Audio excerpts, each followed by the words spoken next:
Hello दोस्तों, मैं विक्रम और आज आपके लिए लेके आया हूँ पार्ट 2। और वो पार्ट 2 किसका है? पारे का है। इससे रिलेटिव हमने फर्स्ट पार्ट को बहुत अच्छे से थ्योरी सेक्शन में सीखा है। अभी तक आपने थ्योरी सेक्शन को नहीं देखा है तो इसके फर्स्ट पार्ट को देखें, डिस्क्रिप्शन बॉक्स में उसका लिंक दिया हुआ है, वहां से आप इस फर्स्ट पार्ट को पूरा देखिए, जिससे कि जो इससे रिलेटिव क्वेश्चंस बनते हैं वो सभी क्वेश्चनों को आप थ्योरी सेक्शन देखने के बाद बहुत अच्छे से कर पाओगे। और उन सभी क्वेश्चनों की मैं आज इस वीडियो में आपको प्रैक्टिस करवाने वाला हूं जो पारे से रिलेटिव पूछे गए हैं, जैसे कि महिला पर्यवेक्षक हो गई, एलडीसी हो गई, राजस्थान पुलिस हो गया, दिल्ली पुलिस हो गया, रेलवे हो गई। ऐसे विभिन्न कॉम्पिटिटिव एग्जाम में इससे रिलेटिव जितने भी क्वेश्चन आए हुए हैं उन सभी क्वेश्चनों की मैं आपको प्रैक्टिस करवाने वाला हूं। तो मेरे साथ वीडियो में 10 से 15 मिनट के लिए यूं ही अपना प्यार बनाए रखिए, जिससे कि मैं आपको ये जो पार्ट 2 इस पार्ट को बहुत अच्छे से आपको समझा पाऊं। और वीडियो आपको पसंद आए तो वीडियो को लाइक करें, शेयर करें, और चैनल पे आप नए हैं तो चैनल को सब्सक्राइब करें, और कर रखा है तो बहुत अच्छी बात है। चलिए दोस्तों, आज के सेशन की शुरुआत करते हैं। सबसे पहला क्वेश्चन आपको स्क्रीन से दिखाई दे रहा होगा। हम इसी प्रकार फुल लेंथ से इन सभी क्वेश्चनों को जानने वाले हैं, तो आप मेरे साथ एंड तक बने रहिए यूं ही। जैसा कि क्वेश्चन नंबर 1 हमारे को स्क्रीन से दिखाई दे रहा होगा कि अम्लगम बनाने के लिए आवश्यक एक महत्वपूर्ण धातु कौन सी होती है। हमने थ्योरी सेक्शन में ऐसे लिखा था कि अम्लगम क्या होता है कि जो पारा जो धातु होती है जिसे हम Hg से लिखते हैं, Hg से लिखा जाता है, इसका प्रतीक चिन्ह क्या होता है? Hg। इसको पारा भी कहते हैं, इसको मरकरी भी कहा जाता है, इसको क्विक सिल्वर भी इसी का नाम होता है। कि जो अम्लगम होता है, ये अम्लगम कहा किसे जाता है कि जब पारा किसी अन्य धातु के साथ मिलकर जो मिश्र धातु बनाता है, क्या बनाता है? जो मिश्र धातु बनाता है, इस मिश्र धातु को कहते हैं क्या? अम्लगम। या हम ऐसे कह सकते हैं कि पारा किसी अन्य धातु के साथ मिलकर जो मिश्रण बनाता है उस मिश्रण को कहा जाता है क्या? अम्लगम। और यहां मैंने आपको मिश्र धातु क्यों बताया? क्योंकि कोई भी दो धातु जब मिलती हैं तो किसका निर्माण होता है? मिश्र धातु। तो पारा एक धातु है, जब ये धातु किसी अन्य धातु के साथ मिलती है तो मिश्र धातु बनाता है, और इसी मिश्र धातु को क्या कहते हैं? अम्लगम। यानी कि इस मिश्र धातु में कम से कम एक धातु कौन सी होनी चाहिए? पारा होनी चाहिए। तो जो पारा अन्य धातुओं के साथ मिलकर जो मिश्रण बनाता है, इस मिश्रण को कहा जाता है क्या? अम्लगम। और अम्लगम बनाने के लिए कौन सी धातु महत्वपूर्ण होती है? Hg, पारा, मरकरी, क्विक सिल्वर, आपको कोई सा भी नाम एग्जाम में दिया जा सकता है। तो यहां से हमारा राइट आंसर होता बी कि अम्लगम बनाने के लिए कौन सी धातु इंपॉर्टेंट होती है? पारा धातु इंपॉर्टेंट होती है। चलिए अगले क्वेश्चन की ओर बढ़ते हैं। हमारा सेकंड नंबर का क्वेश्चन है, निम्नलिखित में से कौन सी धातु कमरे के तापमान पर तरल अवस्था में होती है? आवर्त सारणी में एकमात्र ऐसी धातु होती है, कौन सी? पारा। कौन सी होती है? पारा, जिसका प्रतीक चिन्ह हम पढ़ चुके हैं क्या?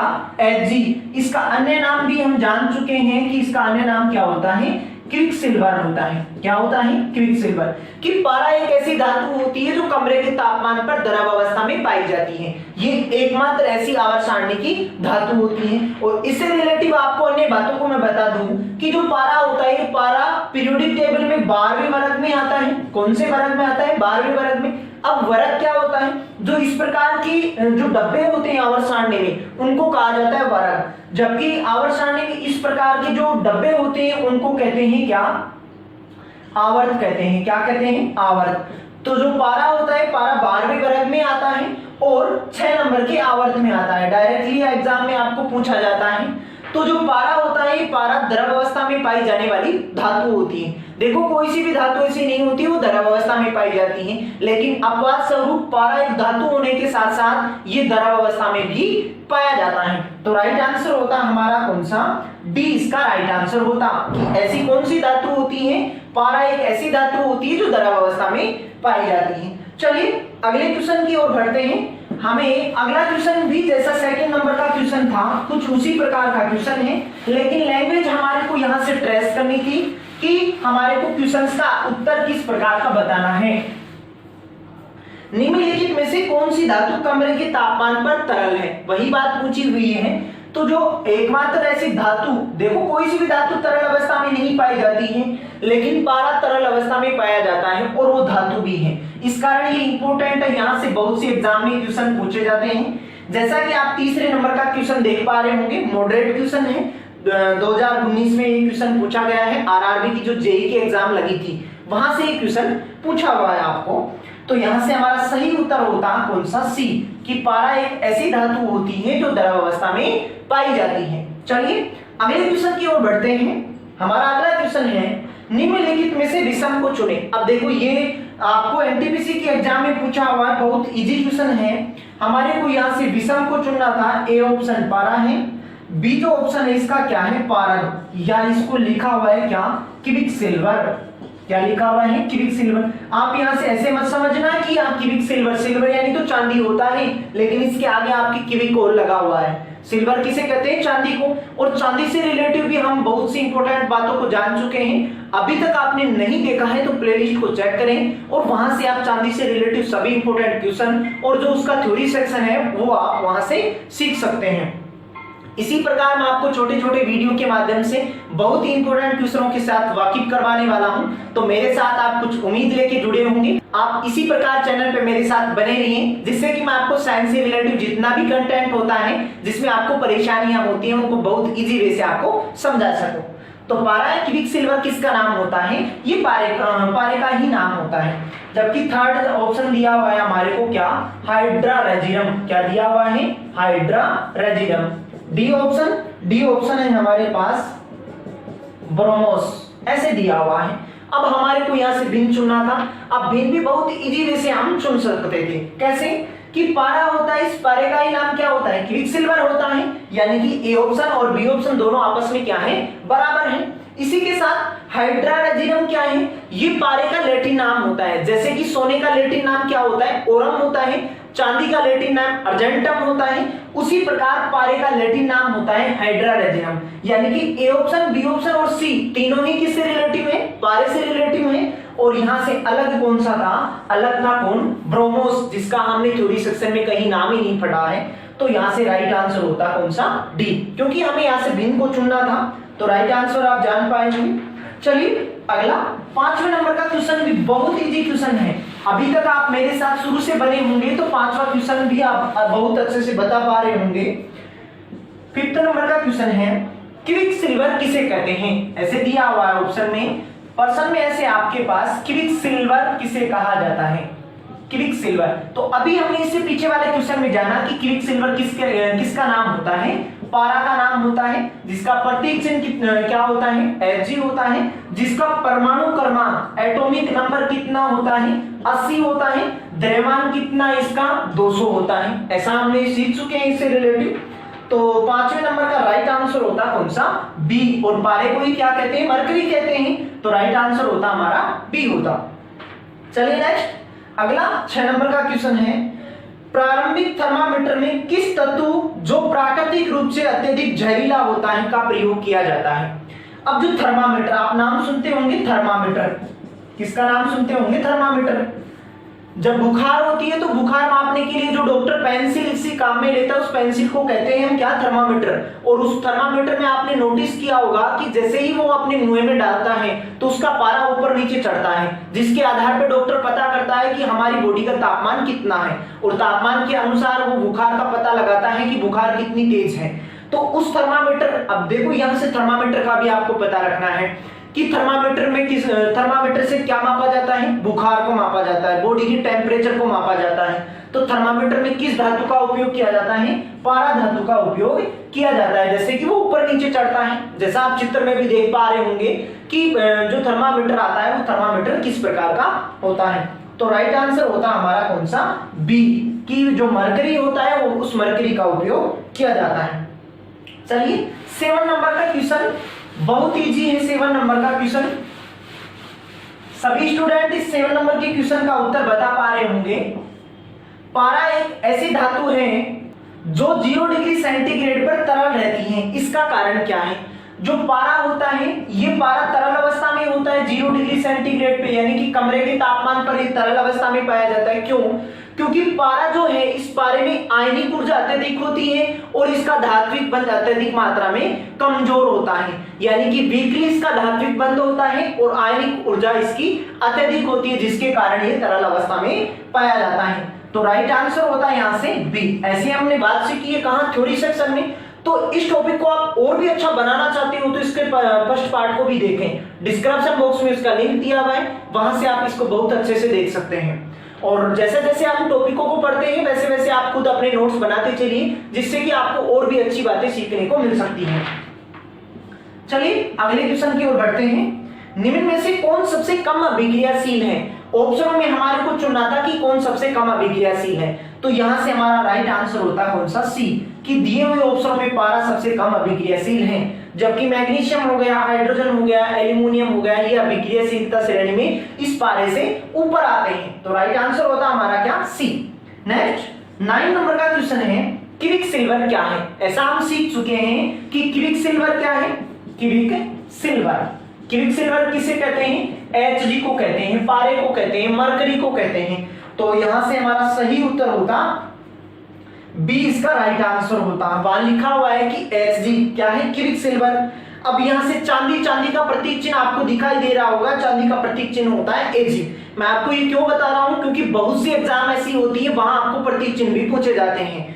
तो सोने का प्रतीक चिन्ह क्या होता है? Au होता है। लिथियम का प्रतीक चिन्ह Li होता है। पारे का प्रतीक चिन्ह आप सीख चुके हो क्या होता है? Hg। तो क्विक सिल्वर किसका नाम होता है? Hg, पारे का ही नाम होता है क्विक सिल्वर। चलिए 10 नंबर का क्वेश्चन है, 10वें नंबर का क्वेश्चन, निम्नलिखित धातुओं में कौन सी कक्षीय तापमान पर द्रव अवस्था में होती है? ऐसा हम सीख चुके हैं। देखो क्वेश्चंस वही हैं, बार बार एग्जाम में कुछ क्वेश्चन इसी प्रकार से पूछे जाते हैं, लेकिन उनकी लैंग्वेज कुछ हमारे को अलग दी हुई होती है। अब निम्नलिखित धातुओं में कौन सी कक्षीय तापमान पर द्रव अवस्था में पाई जाती है? ये ग्रुप डी की एग्जाम में पूछा हुआ है। तो कौन सी होती है जो कक्षीय तापमान पर द्रव अवस्था में पाई जाती है, और क्यों पाई जाती है द्रव अवस्था में, ये भी हम जान चुके हैं कि इसमें आयनिक ऊर्जा अत्यधिक होती है और इसका धात्विक जो बंध होता है वो कमजोर होता है, इस कारण ये द्रव अवस्था में पाई जाती है। तो राइट आंसर होता क्या हमारा? सी ऑप्शन इसका राइट आंसर होता कि पारा एक ऐसी धातु होती है जो द्रव अवस्था में पाई जाती है कक्षीय तापमान पर। और क्यों पाई जाती है? क्योंकि इसकी आयनिक ऊर्जा अत्यधिक होती है और इसका धात्विक बंध क्या होता है? कमजोर होता है। तो राइट आंसर होता क्या? सी होता। अगला क्वेश्चन 12वां क्वेश्चन भी कुछ इसी प्रकार का है। अब 12वां नंबर का क्वेश्चन SI 2007 में पूछा हुआ है। ये क्वेश्चन आपको थोड़ा अच्छे से देखना है।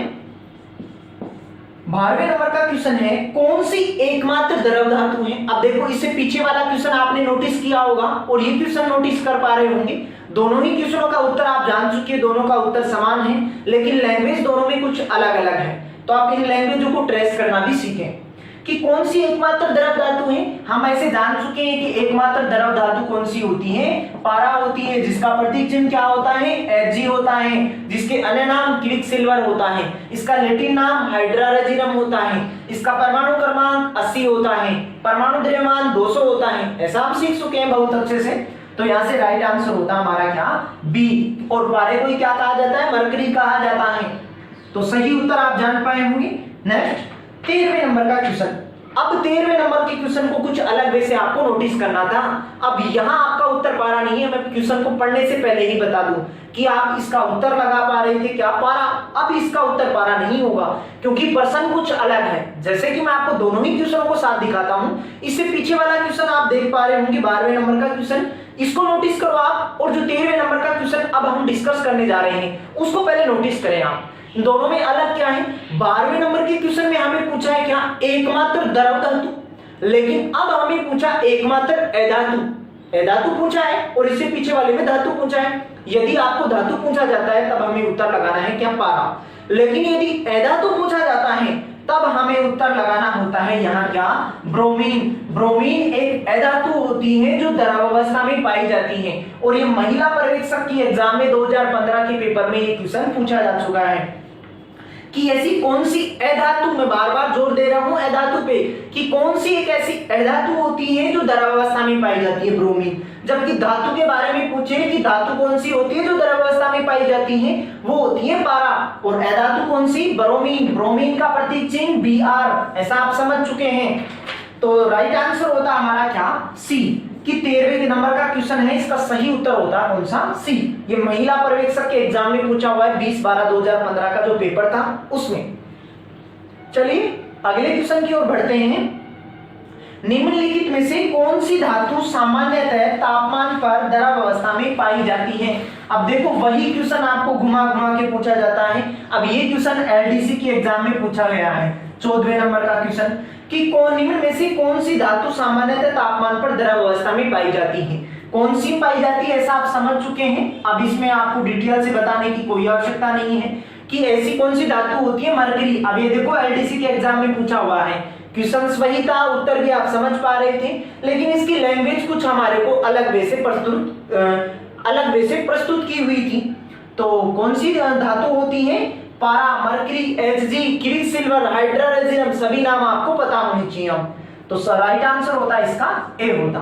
चलिए अगला क्वेश्चन, निम्नलिखित में से किस उपकरण में पारे का उपयोग नहीं किया जाता है? ओहो, बहुत अच्छा क्वेश्चन है ये तो। A option, B option, C option और डी ऑप्शन, बहुत अच्छे से आपको सीखना है। यहां से कौन सी ऐसी धातु होती है जिसमें पारे का उपयोग नहीं किया जाता है?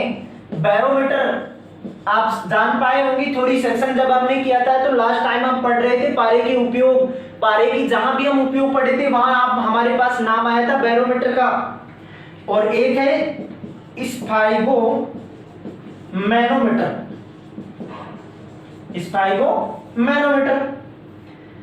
दूसरा है सोनोग्राफी, चौथा ऑप्शन है इसका क्या? थर्मामीटर। चौथा ऑप्शन क्या है इसका? थर्मामीटर है।